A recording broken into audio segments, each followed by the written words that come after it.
একটা রান্না শেয়ার করি।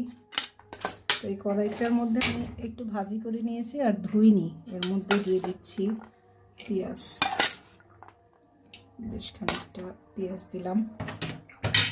আর কি রান্না করব দেখেন, এই যে চিংড়ি মাছের যে মাথা, লেজ, এগুলো তিতির খেতে চায় না, এগুলো আলাদা করে রাখলাম। আর মাছটা, এই মাছ কয়টা ওই আলাদা রান্না করে দেব।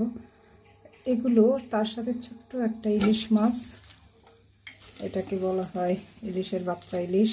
বাচ্চা ইলিশ না, ঠিক সমুদ্রের চান্দা ইলিশ। সামান্য একটু তেল দিব, বেশি তেল লাগবে না, বাস। আমি আসলে এগুলো দিয়ে লাউ রান্না করব। দিয়ে দিলাম হলুদ। মাছটা একটু কষিয়ে নিয়ে সামান্য লবণ।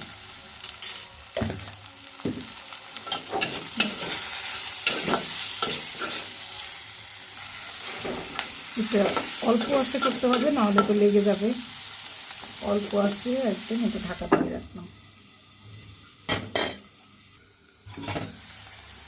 যেটা মোটামুটি কষানো কিন্তু হয়ে গেছে। অল্প আছে, অল্প তেলে আমি কষিয়ে নিলাম।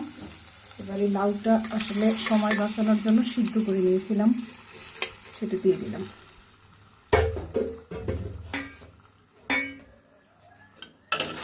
এবার আমি একটুখানি জালটা বাড়িয়ে দিই।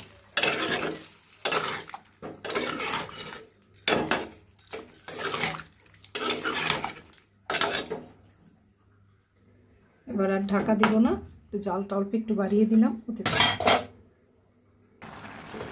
লাউ রান্না শেষ। এখন একটু ধনে পাতা না দিলে তো চলবে না, তাই একটু ধনে পাতা দিয়ে দিই। চুলা বন্ধ করে দিলাম। আমার রান্না দেখে অনেকেরই ভালো লাগবে না, এত কম তেল, কম মশলা, শুধু সিদ্ধ। কিন্তু এটাই আসলে খাওয়া উচিত। আবার যখন অনেকে বলে যে এটা দেখে প্র্যাকটিস করে রান্না ভালো লাগে, সত্যি আমার খুব ভালো লাগে তখন।